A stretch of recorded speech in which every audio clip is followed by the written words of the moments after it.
Hello guys! Ang ganda ng tanawin, no? Parang nasa heaven na ako. Tignan nyo!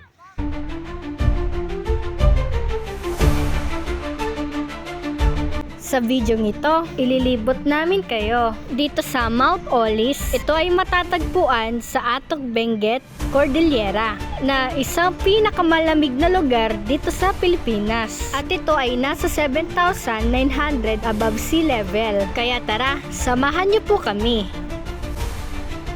Welcome to Mount Olis!